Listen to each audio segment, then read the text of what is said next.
चंद्रपुर गांव में दो भाई अर्जुन और विजय अपने परिवार के साथ रहते थे। दोनों किसान थे। उनके परिवार में उनकी पत्नियां, दो बच्चे और माता पिता भी साथ रहते थे। एक दिन अर्जुन और विजय अपने खेत में काम कर रहे थे। भाई, हमारे पास जमीन बहुत कम है और अब हमारा परिवार भी बड़ा हो गया है। जरूरतें भी बढ़ गई हैं। इतने छोटे खेत से हम कैसे घर चला पाएंगे? हाँ भाई, तुम सही कह रहे हो। हमारा घर भी अब छोटा पड़ रहा है। भाई, मुझे लगता है कि हमें खेती में कुछ नए प्रयोग करने चाहिए ताकि ज्यादा मुनाफा हो सके। भाई, मुझे लगता है कि अब हमें टमाटर की खेती करनी चाहिए। मुझे लगता है कि टमाटर के भाव जल्द ही बढ़ने वाले हैं। हाँ भाई, मुझे भी यही लगता है। लेकिन हमें यह फैसला लेने से पहले माता पिता से भी सलाह लेनी चाहिए, क्योंकि टमाटर की खेती हम पहली बार करने वाले हैं।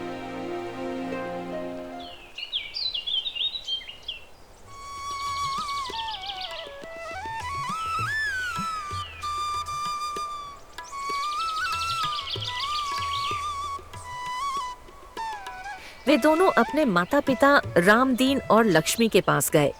पिताजी, हम दोनों ने सोचा है कि इस बार टमाटर की खेती करेंगे। अरे, लेकिन टमाटर की खेती करना कोई आसान काम नहीं है। और टमाटर के भाव भी कम चल रहे हैं बाजार में।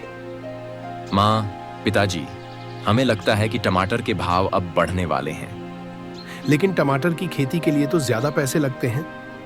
पिताजी, क्यों ना हम घर बनाने के लिए जो पैसे जमा कर रहे हैं उन्हें इस्तेमाल कर लें, और जब टमाटर की खेती में हमें ज्यादा मुनाफा हो जाएगा तो उसमें और भी पैसे जोड़ देंगे घर के लिए। बेटा, अगर तुम दोनों को लगता है कि यह सही फैसला है तो हमें जरूर टमाटर की खेती करनी चाहिए।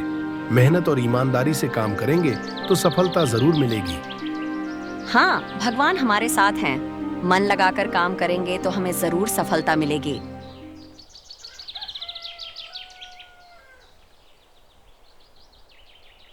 अर्जुन और विजय ने उत्साहित होकर अपनी योजना पर काम शुरू कर दिया। उन्होंने टमाटर के बीज खरीदे और अपने खेतों में बो दिए।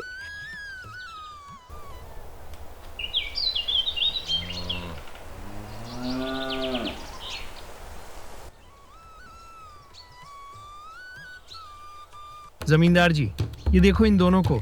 इन्हें लगता है कि टमाटर के भाव बढ़ने वाले हैं। पता नहीं किस युग में जी रहे हैं।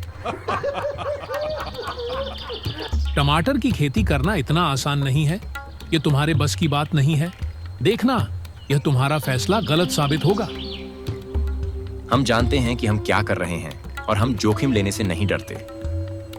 हाँ, हम अपनी मेहनत पर विश्वास करते हैं। तुम सब लोग आगे देख लेना कि क्या होता है। गांव वालों की हंसी और मजाक के बावजूद अर्जुन और विजय ने पूरी लगन और मेहनत से टमाटर की खेती शुरू कर दी। समय बीतता गया और धीरे धीरे टमाटर के पौधे बढ़ने लगे। पौधों पर लाल लाल टमाटर लटकने लगे तो अर्जुन और विजय के चेहरे पर संतोष और खुशी साफ दिखाई देने लगी। वे जानते थे कि उनकी मेहनत रंग ला रही है। फिर एक दिन बाजार में टमाटर के भाव अचानक बहुत ज्यादा बढ़ गए। जो लोग पहले उनकी हंसी उड़ाते थे, वे अब हैरान रह गए। टमाटर के बढ़े हुए भावों के बाद एक शाम पूरा परिवार आंगन में बैठा था। सभी एक साथ खुशी के पल बांट रहे थे। बेटा, अभी टमाटर की खेती से हमें जो कमाई होने वाली है, उससे अब हमें भविष्य के बारे में भी सोचना चाहिए। हाँ, अब समय आ गया है कि हम अपने रहने की स्थिति को सुधारें। बाबूजी, मैं और विजय सोच रहे थे कि क्यों ना हम एक बड़ा और सुंदर बंगला बनवाएं। अब हमारी आर्थिक स्थिति भी अच्छी होने वाली है। हाँ भाई, सही कह रहे हो। अब ये घर बहुत पुराना हो चुका है और हमारा परिवार भी बड़ा हो चुका है। मैं भी यह सोच रही थी। एक बड़ा घर होगा तो हमारे बच्चों को भी अच्छी जगह मिलेगी खेलने और पढ़ने के लिए। और माँ पिताजी, आप दोनों को भी आरामदायक जगह मिलेगी। हमें यह करना चाहिए। ठीक है, अगर सबको यही लगता है तो हमें नया घर बनाने की शुरुआत करनी चाहिए। सभी इस नए सपने को लेकर उत्साहित थे और अगले दिन से ही उन्होंने इस दिशा में काम करना शुरू कर दिया। नए बंगले की नींव रखी गई और निर्माण कार्य तेजी से आगे बढ़ने लगा। गांव में यह खबर आग की तरह फैल गई। गांव के लोग बंगले के निर्माण को देख कर अलग अलग बातें करने लगे। कुछ लोग अर्जुन और विजय की मेहनत की तारीफ कर रहे थे तो कुछ लोग उन्हें ईर्ष्या भरी नजरों से देख रहे थे। सबसे ज्यादा जलन जमींदार को हो रही थी, जो गांव का सबसे धनी व्यक्ति था। अर्जुन और विजय हमारे सामने बहुत बड़ी बातें बोल गए थे और वे सही साबित हो गईं। ये तो हमारी बेइज्जती है। वे दोनों हमारे सामने टमाटर की खेती से इतना सारा मुनाफा कमाएंगे और हम क्या देखते रहेंगे। जमींदार ने अपने कुछ साथियों के साथ मिलकर अर्जुन और विजय की खेती को बर्बाद करने का षड्यंत्र रचा। एक रात जब परिवार के सभी लोग चैन से सो रहे थे, जमींदार ने अपने कुछ लोगों को खेत में भेजा। चुपके से खेतों में जाओ और सारे टमाटर के पौधों को जड़ से उखाड़ फेंको। किसी को पता नहीं चलना चाहिए कि यह काम किसने किया है। जोर पड़ गई थी और अंधेरे का फायदा उठाते हुए जमींदार के आदमी चुपके से खेतों में पहुंच गए। गुस्से और ईर्ष्या के भाव से भरे इन लोगों ने बिना देर किए टमाटर के सारे पौधों को जमीन से उखाड़ फेंका। जब सुबह हुई और सूरज की पहली किरणें जमीन पर पड़ी, तो गांव के एक व्यक्ति हरिया ने यह बर्बादी देखी। वह दौड़ते हुए अर्जुन और विजय के घर पहुंचा और चिल्लाने लगा, अर्जुन, विजय, जल्दी बाहर आओ, तुम्हारी फसल बर्बाद हो गई है। यह सुनकर परिवार के सभी लोग घबराकर बाहर आए और खेत की ओर दौड़े। वहां का दृश्य देखकर सबके होश उड़ गए। सारी फसल बर्बाद हो चुकी थी और टमाटर के पौधे जड़ों से उखाड़े हुए थे। सीता और गीता फूट फूट कर रोने लगी। अर्जुन और विजय भी स्तब्ध खड़े थे। भाई, हम अब क्या करेंगे? हमारी सारी मेहनत किसने बर्बाद कर दी? हाँ विजय, अब हम क्या करेंगे? कितना सारा रुपया लगाया था हमने इस फसल के लिए, और इसी फसल के भरोसे हमने नया बंगला बनवाना शुरू किया है। उसका क्या होगा? है भगवान, ये क्या हुआ? हमने क्या बिगाड़ा था उन लोगों का जो उन्होंने हमारे मुंह का निवाला छीन लिया? हम पुलिस को बुलाएंगे और जिसने भी यह किया है उसे सजा दिलवाएंगे। बाद में अर्जुन और विजय ने इस घटना की रिपोर्ट पुलिस थाने में दर्ज कर दी और पुलिस ने भी अपनी तहकीकात करना शुरू कर दी, पर उन्हें इस मामले पर एक भी सबूत हाथ नहीं लगा और पुलिस ने इस केस पर अपना काम बंद कर दिया। किसी को पता नहीं चला कि यह काम किसने किया है।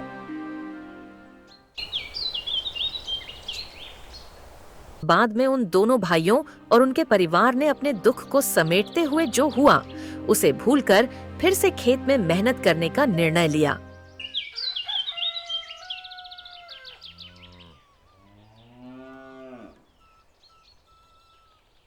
इस बार उन्होंने टमाटर की बजाय दूसरी फसल लगाने का फैसला किया और खेती के काम में जुट गए। अर्जुन और विजय की तो फसल बर्बाद कर दी। अब मैं अपने सारे खेत में टमाटर की खेती करूंगा और मालामाल हो जाऊंगा। टमाटर की अब बाजार में बहुत कीमत है और मेरे अलावा कोई भी टमाटर की खेती नहीं करेगा।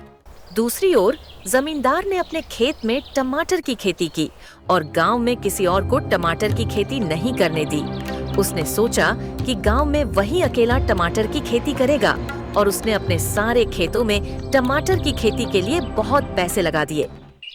कुछ समय बीतने के बाद जमींदार के खेत के सारे टमाटर तैयार हो गए। जमींदार बहुत खुश था। एक दिन जमींदार ने अपनी पहली कटाई करवाई और बहुत सारे टमाटर निकल गए। अभी तो 100 रुपए किलो भाव चल रहा है। मेरी इस पहली कटाई में ही इतने टमाटर निकले हैं कि मेरा सारा खर्चा निकल जाएगा और अभी तो बहुत सारी कटाई बाकी है जिससे मैं बहुत अमीर बनने वाला हूँ। जमींदार सारे टमाटर लेकर बाजार में चला जाता है और सेठ मदन लाल से मिलता है। सेठ मदन लाल, ये लो ट्रैक्टर भरकर मस्त मस्त टमाटर लेके आया हूँ। चलो इन्हें लेकर मुझे 100 रुपए किलो के हिसाब से रुपए दो। अरे तुम ये क्या लेकर आए हो? 100 रुपए क्या? अगर तुम मुझे ये 1 रुपया किलो भाव से भी बेचोगे तब भी मुझे ये नहीं चाहिए। चलो इसे वापस लेके जाओ। सेठ मदन लाल के ऐसा कहने के बाद जमींदार दंग रह गया। अरे सेठ जी, आप मजाक बहुत अच्छा कर लेते हो। मेरे ये ट्रैक्टर भर के टमाटर हैं। ऐसे 8-9 ट्रैक्टर अभी और आएंगे मेरी फसल से। अरे मैं क्या मजाक करने वाला लगता हूँ? टमाटर के भाव पूरे गिर चुके हैं।